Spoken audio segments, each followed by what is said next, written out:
한교선의 목사님이 자기 교회 한 성도 때문에 많이 울었다고 하는 그런 간증을 제가 읽었습니다.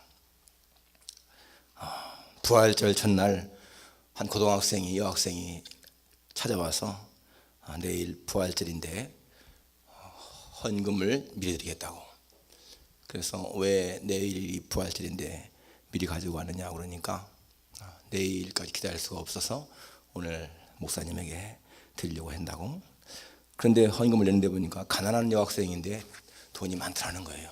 그래서 너희들은 어디서 나느냐 그랬더니 그 학생이 사실은 부활절이라 하나님 앞에 헌금하고 싶은데 돈이 없어서 읍내에 가서 보건소에 가서 피를 팔았다, 그런 고백을 했다는 거예요. 그 말을 들은 이 목사님이 너무너무 참 마음이 뭉클하고 그래서 그 학생 머리 위에 손을 얹고 막 이렇게 울면서 기도했다는 그런 간증을 읽었습니다. 목사를 감동시키는 그런 성도. 제가 오늘 아침에 자꾸 이렇게 막 눈물 나는 거는 여러분 가운데 한 사람이 자꾸 울려서 그런 거예요. 우리 홍 집사님 선거 보니까 그냥 눈물이 나는 거예요. 비록 참 무서운 병과 지금 이렇게 싸우고 있지만은 그러나 할 수 있는 데까지 하나님 앞에 헌신하고 싶은 그 마음, 또 정말 주 앞에 드리는 찬양을 드리면서 제 가슴이 막 그렇게 뭉클해지네요. 하나님께서 그러한 모든 것을 받으실 줄 분명히 믿습니다. 하나님의 은혜로 나을 줄 분명히 믿습니다. 여러분, 이 지구상에 70억의 사람이 살고 있는데 그 중에 1/3 이상의 사람들이요, 밤에 허기진 배를 움켜쥐고 잔다는 사실을 기억하십니까? 우리는 먹을 것이 넘쳐나는 그다음 세상 세계에서 살고 있지만은 70억 인구 가운데 1/3, 저 여러분 20억 이상의 사람들이 밤에 잠자리에 들 때 허기진 배를 움켜쥐고 잠든다는 거예요. 여러분, 허기진 것이 무엇인가 체험해 보셨습니까? 적어도 4월 이상은 굶어봐야, 그것도 금식이 아니고 그냥 먹고 싶은데 먹을 게 없어서 굶어봐야 알 수 있을 거예요. 가까운 나라에 하이티라는 나라 있지 않습니까? 그 지진 때문에 얼마나 큰 피해를 입었어요. 가난한 나라잖아요. 그 나라에 그 나라를 구하기 위해서 이렇게 식량을 창고에 쌓아뒀는데 그 창고가요 습격을 당했습니다. 배고픈 사람들이 그 창고를 부수고 그 곡식자를 막 훔쳐가는 거예요. 그 사진이 하나 나왔는데 그 한 소년이 그 자료를 움켜쥐고 도망가는데요. 아이들이 다른 사람들이 막 싸우는 거예요, 빼앗으려고. 근데 그 소년은 몸에 맞아가지고 피투성이가 되어도 그 자료를 움켜쥐고 있는 거예요. 생존을 위한 싸움. 무서운 거죠. 여러분, 이 세상에 힘든 일이 많이 있지만은 세상 여러분 굶는 것만큼 그렇게 힘든 일 없습니다. 먹지 못해 굶는 것, 자원하는 것이 아니라 먹어야 되는데 먹을 게 없어 굶는 것만큼 힘든 일이 없잖아요. 오늘 이 본문에 보면은 우리 주님이 이렇게 굶주린 무리들 먹이는 그런 내용이 나옵니다. 먹을 것이 없는 광야에서 주님은 그들을 그냥 보내면은 길에서 기진할까 염려해서 그들을 먹이시는 그런 내용이 나옵니다. 오늘 예수님의 연민과 은총이라는 주제로 말씀을 증거하기 원합니다. 예수님의 연민과 은총. 첫째는 이 굶주리는 군중이 있습니다. 오늘 1절에 보니까 그 무렵에 또 큰 무리가 있어 먹을 것이 없는지라 예수께서 제 아들을 불러 이르시되 라고 나오죠. 큰 무리가 있는데 먹을 것이 없다라고 했어요. 아마 이들은 예수님의 소문을 듣고 예수님의 말씀을 듣기 위해서 그렇게 광야까지 따라왔습니다. 그리고 정말 먹을 것이 없는 상황 가운데서도 그 말씀을 듣고 있어요. 이제 예수님이 그들을 보내야 되는데 먹을 게 없는 상황이었습니다. 과거 여러분 우리 시대는요 먹을 게 없는 가난한 시대였습니다. 지금도 수많은 사람이 아까 말한 것처럼 그렇게 굶주리고 있지만 우리 한국이나 이 미국은 그래도 여러분 굶는 사람들이 적죠. 한국은 여러분 쓰레기가 얼마나 넘쳐납니까? 먹을 게 풍성한 그런 나라가 되었어요. 이 영적으로 봐도 마찬가지입니다. 과거에는요 우리 한국이 이 영적인 주림, 갈증, 그것 때문에 얼마나 이 하나님 말씀을 사모했는지 모릅니다. 여러분 1920년대부터 한 70년대까지는 부흥회를 하게 되면요 사람들이 많이 모여들었어요. 그 당시에 그 기록을 보게 되면 뭐 300리, 400리에서 밤을 새면서 걸어가서 그 말씀 집회에 참석했습니다. 심지어는요 7, 800리에서도 막 참석한 그런 기록이 나와요. 너무나 말씀 갈급해서. 그런데 지금은 어떻습니까? 지금은 그냥 뭐 설교 듣고 싶으면 방송을 통해서, CD를 통해서, 스마트폰을 통해서까지 다 듣잖아요. 말씀이 넘쳐나는 그런 시대입니다. 지금 중국이나 인도 가면 마찬가지예요. 이번에 그 총회 갔더니 선교사님들, 중국에서 오신 분, 인도에서 오신 분들 말씀 들어보면요, 그들은 이 하나님 말씀에 대한 갈급함 때문에 그냥 한번 이렇게 예배 드리게 되면 그냥 2시간, 3시간 막 드린다는 거예요. 러시아 선교하시는 분도 마찬가지 이렇게 말씀하시더라고. 사람들이 얼마나 말씀을 갈급해 하는지. 말씀에 굶주려 있는데 보니까 그 굶주려 있을 때가 오히려 더 복이 있을 때예요. 지금은 말씀이 풍성해도, 여러분 말씀이 풍성한데 정말 영적인 만족이 있나요? 그렇지가 않아요. 성경에 보니까 내가 땅에 기근을 보내느니 양식이 없어 주림이 아니요 물이 없어 가람이 아니라 여호와의 말씀을 듣지 못한 기갈이라, 그런 말씀이 있습니다. 하나님 땅에 기근을 보내니까 양식은 많아도 물은 많이 있는데도 갈증을 느끼고 기갈을 느낀다는 거예요. 왜 그렇습니까? 또 이사야 55장에 보니까 너희가 어찌하여 양식 아닌 것을 왜 은을 달아주며 배부르게 못할 것을 왜 수고하느냐, 나를 청종하라, 그런 말씀이 나오죠. 많은 사람들이 교회에 모여드는데, 와서 말씀을 듣는데, 여러분 하나님의 말씀을 청종하는 것이 아니에요. 이 청종이라는 말이 뭡니까? 청종이라는 말은 듣고요 따르는 거예요. 그런데 수많은 사람들이 말씀을 듣긴 듣는데 따름이 없어요. 말씀을 들으면서 하나님 말씀하는 것이 아니라는 얘기예요. 내 마음에 맞는 말씀은 받아들이고 맞지 않으면 그냥 거부하는 거예요. 그런데 하나님 말씀은 그것이 아닙니다. 하나님 말씀은 들으면은요 내 의지와 상관없이 판단할 것이 아니라 그냥 따라가야 되는 것인데, 우리가 하나님 말씀을 많이 들어서, 설교를 많이 들어도 우리의 삶에 변화가 없는 것이 무엇입니까? 청종하는 것이 아니라는 거예요.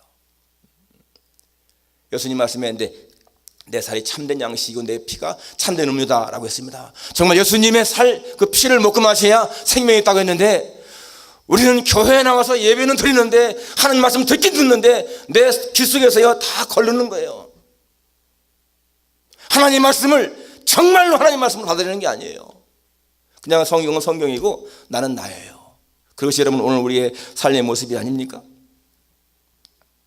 그래서 수많은 설교를 들어도 그 말씀에 능력이 없어요. 물은 많이 있는데, 홍수 때에 물은 많이 있는데 마실 물이 없는 것처럼, 그렇게 설교는 수많게 쏟아지는데 그 말씀을 들어도 내 삶에 변화가 없습니다. 굶주리는 물들처럼 우리는 영적으로 사실은요 굶주리고 있는 거예요. 먹어도 마셔도 만족함이 없는 그러한 것. 여러분 세상적인 것은요 먹고 마셔도 만족함이 없어요. 그런데 우리는 하나님에게 나와서 그렇게 듣는다고 하면서도 만족을 못 느끼는 거예요. 그것은 뭡니까? 청종이 없다는 얘기야. 듣고 따름이 없다는 거예요. 굶주리는 무리들. 두 번째는 예수님의 연민이 있습니다. 2절 3절에 보니까 내가 무리를 불쌍히 여기노라. 그대 나와 함께 있은지 이미 사흘이 지났으나 먹을 것이 없도다. 만일 내가 그들을 굶겨 집으로 보내면 길에서 기진하리라. 그 중에는 멀리서 온 사람들도 있느니라. 예수님은 지금 그들을 불쌍히 여기는 거예요. 예수님의 연민이죠. 불쌍히 여긴다고 하는 말은요 이 심장에서부터 끓어오르는 거예요. 연민. 여러분 예수님의 모든 사역을 보게 되면요 이 불쌍히 여기는 것, 거기에서 다 시작합니다. 무리를 보시고 불쌍히 여기사 그들의 병을 고치시니라.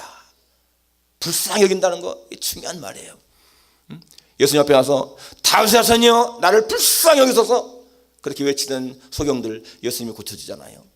또 그 가나안 여자도 다윗의 자손이여 내 딸을 불쌍히 여기소서, 처음 보니 되게 이렇게 말합니다. 불쌍히 여기소서. 예수님의 그 연민 사랑을 알기 때문에 그렇게 하잖아요. 예수님은 그들을 다 고쳐주죠. 그래서 하실 말씀이 내가 너희를 불쌍히 여김과 같이 너희도 내 동관을 불쌍히 여김에 마땅치 않느냐. 여러분 이게 중요한 말이거든요. 우리가 불쌍히 여김 받았으면 남을 불쌍히 여기라는 거예요.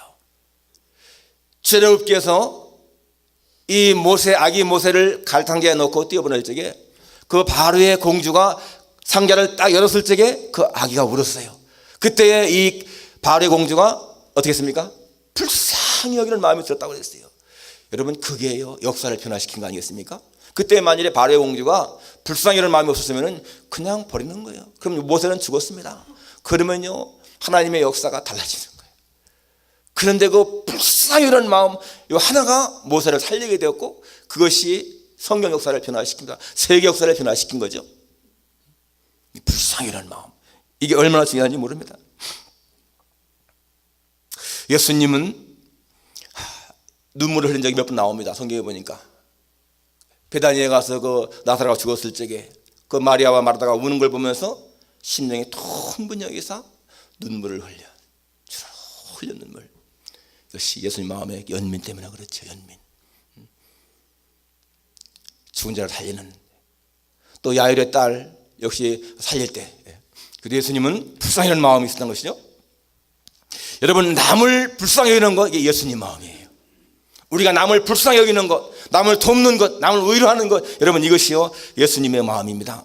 빌립보 2장 5절에 보면 너희 안에 이 마음을 품어라, 곧 그리스도의 마음이니 그랬잖아요. 우리가 이런 마음을 품어야 돼요. 이런 마음, 예수님의 마음, 남을 불쌍히 여기는 마음. 성경에 보면 잠언서 14장에 보니까 빈곤한 자를 불쌍히 여기는 사람은 복이 있다니라고 했고요, 또 빈곤한 자를 불쌍히 여기는 자는 주를 존경하는 자라고 나와 있고, 그 다음에 가난한 자를 불쌍히 여기는 자는 하나님에게 꾸이는 자라고 했습니다. 내가 다른 사람을 불쌍히 여겨서 도와줄 적에 내가 하나님의 돈을 꾸인다는 얘기예요. 이게 하나님 말씀이면 믿어야 되지 않겠습니까? 이게 믿어져야 되는 거예요. 우리 지난주에 프라미스 팩스 그 작정을 했는데, 그래도 우리 교회에서요 한 63개가 나왔어요. 그 다음은 이제 6월 23일 날 그 기념주일에 우리가 이제 모여서 같이 팩도 하고 할 것인데, 여러분 이것은요 이게 기회인 거예요. 이건 목사가 여러분들에게 하라 이것이 아니거든요. 이것은 하나님이 우리에게 주는 기회라는 얘기예요. 기회. 우리가 이번에 보니까 그 캄보디아에 있는 아이들한테 보내기로 했더라고요. 월드비전에서. 우리 여기 미국에는, 이 필라델피아 지역은 캄보디아에 있는 그 가난한 아이들한테 팩을 보내는 거예요. 여러분 지난번에 보여줬죠? 이 팩을 보내는 거예요. 여러분 한번 상상해 보세요. 이 팩 하나를 받고 아이들이 얼마나 좋아할까? 이 안에 보면은 노트가 있고 뭐 여러 가지 내용도 나오죠. 노트니 뭐 전부 다 이렇게 나오는데, 이런 걸 받으면서 아이들이 얼마나 기뻐할까? 우리는 이것이 내 돈 나가는 그것이 아니고, 내가 하나님 앞에 진짜 은혜 받을 수 있는, 복 받을 수 있는 기회인 거예요. 감사한 마음으로 해야 되죠. 여러분 가운데서 여러분, 물론 우리가 어떤 사람도 의무적으로 한 사람이 없을 거예요. 우리 다 감사한 마음을 쓸 것입니다. 성경에 나오는 이 마태복음에 나오는 대로 내가 줄일 때에 너희가 먹을 것을 주지 아니하였고, 내가 목마를 때에 마시게 하지 아니하였고, 내가 나그네 됐을 때 영접하지 아니하였고, 갇혔을 때에 헐벗을 때에 옷 입히지 않았고, 이런 말씀 나오죠. 그때 그들이 말하기를 주여 우리가 언제 주님이 줄일 때에, 목마를 때에, 나그네 됐을 때에, 벗었을 때에, 오기 갇혔을 때에, 병들었을 때에 돌아보지 않았습니까? 라고 할 적에 주님 뭐라고 했습니까? 여기는 내 형제 중에 지극히 작은 자 하나에게 하지 아니한 것이 곧 내게 안 한 것이다 라고 하지 않습니까? 이게 하나의 기회잖아요. 기회. 우리가 가난한 아이들 도울 수 있는 기회지 않습니까? 그런데 이걸 그냥 스쳐 지나갔다. 여러분 그러면 뭐예요? 그것은 우리가 예수님에게 할 수 있는 기회를 그냥 지나가 버린 거라는 거예요. 양이 문제가 아니에요. 하나라도 두 개라도 그냥 참여하면 되는 거예요. 그게 기회 아닙니까? 얼마나 좋은 기회예요. 우리가 예수님을 직접 대접할 기회가 있습니까? 죽을 때까지 그런 기회 없습니다. 우리는 예수님에게 직접 대접할 기회가 없어요. 바로 가난한 자 하나에게 하는 것이 뭐라고 했어요? 내게 한 것이다 라고 했거든요. 성경 말씀이라면 믿어줘야 되는 거 아니겠어요? 구약성경에 보니까 엘리야를 접대한 그 사르밧 과부 복을 받지 않습니까? 엘리사를 접대했던 그 수넴 여인 복을 받잖아요. 아들이 없는데 아들을 갖게 하는 그런 복을 받지 않습니까? 하나님의 사람을 접대할 때에 그게 하나님을 접대한 거라는 얘기예요. 저는 한국에서 신앙생활하면서 여태까지도 마찬가지지만, 우리가 부흥회한다, 제가 다니는 교회 부흥회한다면요, 저는 그 부흥회에 한 번도 정말 강사님을 접대를 빼튼 적이 없어요. 어떻게 하든지 강사님 접대하겠습니다. 언제든지. 왜? 그게 하나님의 사람을 접대하는 것이니까. 물론 복받기 위한 수단은 아니지만은 마음에 그런 감동이 있잖아요. 이게 얼마나 좋은 기회인가. 난 축복의 기회지 그것이요. 내가 손해라는 기회를 생각하지 않습니다. 언제든지. 미국에 와서도 마찬가지입니다. 여러분, 저희가 미국에 필라델피아에 올 때 1987년도에 저희가 가진 전 재산은요 600불짜리 10년 넘은 중고차 하나였고, 수중에 어카운트 전혀 없었고 그냥 캐시로 500불 있었습니다. 500불. 결국 전 재산이었어요. 근데 제가 처음에 와서 임마누엘께 가까우니까 우리 하성목 집사님이 거기 방어도 들어가지고 거기 살았거든요. 그때 임마누엘께 출석하면서 목사님 접대했어요. 돈 없는 가운데지만 왜? 내가 나가는 교회 목사님이니까 접대했어요. 음식을 사드렸어요. 그리고 수입이 그냥 350불 받으면 30억을 11조 감사헌금. 그 지금까지. 여러분, 지금도 우리는 11조 감사헌금, 선교헌금, 자선헌금, 건축헌금, 또 장학헌금 다 드립니다. 그게 참여하는 거예요. 참여. 많이 않더라도 그저 10불씩이라도 듣는 거예요. 나는 헌금 드리는 것이 힘든 것이라는 걸 분명히 믿어요. 힘든 것. 왜? 성경은 분명히 힘대로 건다 했거든요. 힘대로 거두는 거예요. 필라델피아 처음 왔을 때 저희 가정이요 1년에 수입이 2만 불이었습니다. 와이프 350불 받고 저 250불 받고, 그것도 얼마 있다가는 또 저는 일 안 했고, 그게 전체가 2만 불밖에 안 되는 수입이었습니다. 그런데 여러분, 작년에 저희가 교회에 낸 헌금이요 19,100불이더라고요. 그런데 뭐 그거는 그냥 기록된 것만 그러니까 제가 텍스 내려고 그거 받아보니까 그래요. 그러면은 그냥 뭐 세일 헌금이라든지 다른 도네이션 다 합치면 2만 불이 넘겠어요. 평균 한 주일에 380불, 400불 되잖아요. 처음에 미국에 올 적에, 이 필라델피아에 올 적에는 1년 수입이 2만 불이었는데 지금 헌금이 2만 불이다. 텍스도 2만 불 정도 내고요. 나는 그것이 그냥 우연한 거 생각하지 않습니다. 물론 우리 교회는 저보다 더 하시는 분들도 계세요. 우리 안양님 같은 분 더 많이 하시는데, 아무튼 간에 저는 그것이 감사한 거예요. 물론 이것이 무슨 물질만 다 해서 복이 아니라, 아이들 그렇게 초등학교 때 왔는데 대학원까지 다 졸업하고 잘 되잖아요. 이것은요 그냥 저희 간증인 겁니다. 힘대로 거두는 원리는 저는 분명히 믿거든요. 지금도 우리 어카운트에는 기껏해야 그저 1,000여 정도 있지만은 그것이 마르지 않아요. 저는 믿습니다. 자꾸 샘물을 퍼내면은 더 많이 솟아나는 것처럼 그렇게 하나님의 쓰면 쓸수록요 더 많이 생기는 거예요. 이게 성경의 원리 아닙니까? 하나님은 긍휼을 베푸시는 분 아니세요. 우리가 여러분 하나님이 우리를 불쌍히 여기시면은요 우리의 모든 문제는 끝난 겁니다. 우리 홍집사님 같이 이렇게 지금 마음 투명하면서 그래 해도 주님 앞에 내가 찬양하고 싶다. 서 있는데 그냥 막 눈물이 나는 거예요. 그 중심.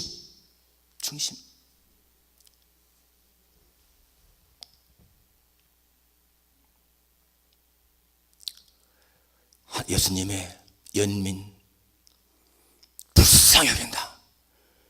여러분 정말 내가 무엇인가 헌신할 수 있는 그러한 기회 있으면 열심히 해야 돼요. 남을 불쌍히 여기는 그런 기회 있으면요 불쌍히 여겨야 돼요. 내가 저 사람을 도울 수 있는 힘이 있으면요 그 힘을 지나도록 하라고 했어요. 성경에도 지나도록, 힘에 지나도록. 그러나 제가 신학교 다닐 적에 84년도죠. 4년도, 3년도인가. 그때에 그 학교에서 건축원금을 하라고 그러는데 사실 저는 마음이 전혀 없었습니다. 건축원금 마음이 전혀 없었어요. 그런데 여기 딱 들어와가지고서 자 작정하십시오 하고 이 작정지를 딱 나눠주는데 그 작정지를 딱 받는 순간에요 제 마음에 이거 30만 원 해야 되겠다 그런 마음이 들더라고요. 30만 원 해야 되겠다. 30만 원 써냈습니다. 근데 실상 30만 원이 없었거든요. 한 달 내에 그거를 내야 되는데 그냥 마음에 감동이 오는 거예요. 30만 원 쓰라. 물론 뭐 지금 300불이니까 큰 돈은 아니겠지만 그 당시는 이게 30년 전이니까 큰 돈 아니에요. 그런데 제가 칼 다니면서 그때 한 4년인가 5년 지났는데 그 재형저축인가 그걸 들은 게 딱 만기가 그달 되더라고. 30만 원 만기가 그달 되는 거예요. 그 재형저축 딱 받아가지고 30만 원 딱 냈죠. 저는 그때 무슨 마음이 들었냐면 하나님에게 작정에 감동이 오면은 하나님이 내게 하시는구나. 여러분 마음대로 작정하는 것은 아니잖아요. 성령께서 어떤 마음에 감동을 주시면은요 그냥 하는 거예요. 그러면 채우시는 이는 하나님이시거든. 기적의 하나님, 능력의 하나님이잖아요. 예수님의 연민, 그런 마음, 예수님의 마음을 갖는 것 중요합니다. 세 번째는 제자들의 불신앙입니다. 4절에 보니까 제자들이 대답하되 이 광야 어디에서 떡을 얻어 이 사람들로 배부르게 할 수 있으리까? 여러분 이 제자들의 불신앙을 보세요. 어디서 이 광야에 떡을 얻습니까? 여러분 이렇게 말하는 그 근본 동기가 뭔가 하면요, 불신앙이면서 그 사람들에 대한 불쌍한 마음이 전혀 없는 거예요. 그들에 대한 마음이 없기 때문에 그렇습니다.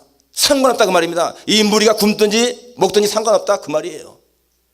정말로 그들에 대한 애착이 있으면은 주님 정말 그러네요. 어떡하죠? 그냥 보내면 굶게 죽겠는데, 그런 마음이 돼야 되잖아요.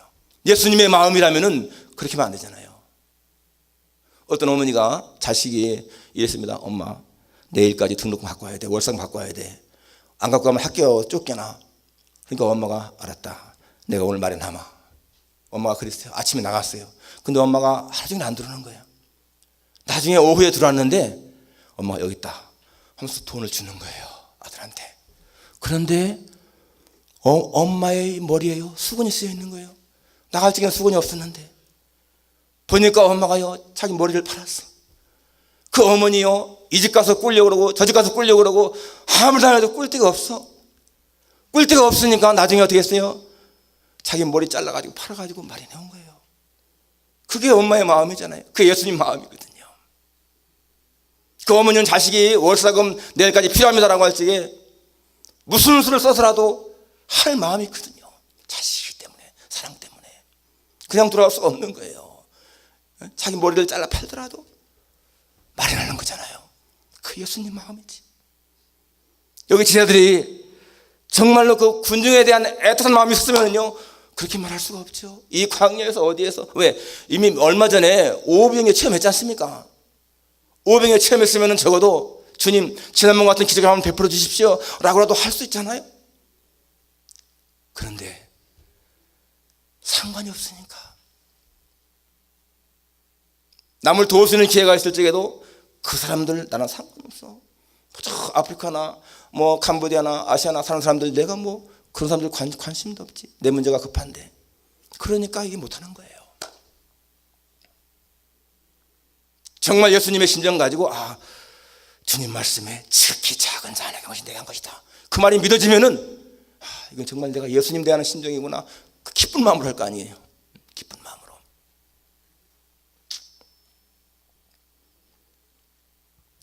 출애굽기에 보면은 이스라엘 백성들은 하나님의 기적을 무수히 체험하지 않습니까?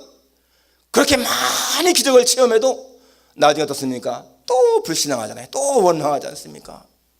그렇게 홍해가 갈라지는 거, 뭐 아말렉 전쟁에서 승리하는 거, 광야에서 말이죠 반석이 갈라지고 물이 나오는 거, 만나를 내리는 메추라기를 체험하고 요단강이 갈라지고 그런 체험을 해도 금방 또 잊어버리고 원망합니다. 이것이요 현대인도 똑같습니다. 여러분 지금까지 살아온 과거를 한번 들이켜보십시오. 저는 지금까지 살아온데 과거를 돌아보면 진짜 광야의 이스라엘 백성들처럼 그렇게 하나님의 기적이 많았구나라고 고백할 수밖에 없습니다. 이 미국에 유학생으로 와서 살아온 과거를 보면 정말 하나님의 공급하심이 아니면 살 수가 없었구나 분명히 고백합니다. 아무것도 없는 상황에서 그냥 우리가 벌어서 살고 등록금 내고 그렇게 해왔는데도 여기까지 인도하신 하나님, 그 하나님의 은혜가 아니면 할 수가 없어요. 그러면 때때로는 그 마음에 불신앙이 생기잖아요. 연약한 우리 모였지만은 여러분 이러한 불신앙 버리고 하나님에게는 불가능이 없다 그런 마음 가져야 돼. 내가 잘 알지 못하지만은 하나님에게는 불가능이 없고 하나님은 뭐든 할 수 있다 그걸 믿어야 돼요. 생활 속에서는 마찬가지로 지금 내 문제가 힘들지만은 그럼 하나님 하실 수 있다. 우리 집사님 이거 굉장히 무서운 병이지만은 하나님이 고치시면 고친다. 확신이 생기는 거예요. 우리 집사님 그런 믿음이 있거든요. 난 너무나 감사한 거예요. 불신앙 때문에 하나님의 축복이 내리지 않는 거거든요. 주님은 능력이 많으셔도 믿지 않는 사람들 앞에서는요 기적을 하지 않습니다. 보세요. 예수님은 자기 마을에 자기 고향에 돌아왔을 적에 고향 사람들이 어떻게 했습니까? 야, 이거 목수의 아들 아니야? 우리가 같이 살았던 이 사람이 무슨 선지자야? 하고 거부하지 않습니까? 성경에 뭐라고 나옵니까? 예수님은 거기에서 능력을 행하실 수가 없어. 능력을 행하실 수가 없어. 소수의 병인만 고쳤다라고 했습니다. 불신앙 있는 사람에게는 하나님의 기적이 없는 거예요. 우리는 그런 불신앙 버려야 되죠. 하나님, 우리와 하나님은 다른 걸 믿습니다. 우리에게는 절대 불가능한 것도 하나님에게는 아무것도 아닌 것 내가 믿습니다. 내가 죽을 때 죽더라도요 그렇게 믿는 거야. 내가 무엇인가 하다가 내가 하나님을 믿다가요 정말 내가 죽어도 그렇게 믿는 거야. 우리 뭐 죽어봐야 어떻습니까? 천당 가지 않습니까?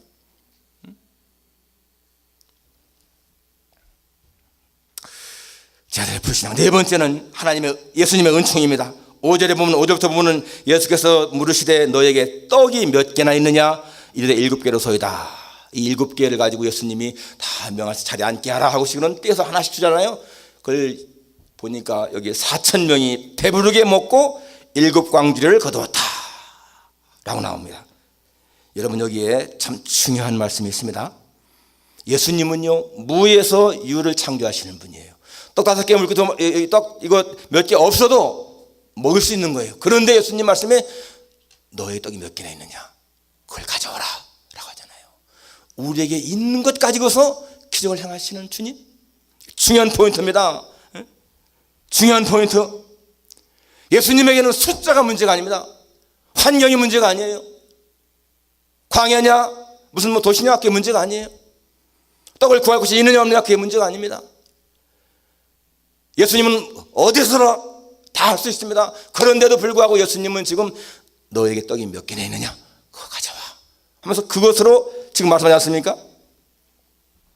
예, 예수님은 광야도 샘이 되게 하시는 분, 예수님은 비천한 목동을 들어서 왕을 세우시는 분, 예수님은 가난한 자를 부하게 하시는 분, 낮은 자를 높이시는 분. 욥이 그렇게 하루아침에 다 망해가지고서 재산 다 잃어버리고 자식도 죽었지만은 하루아침에 재산을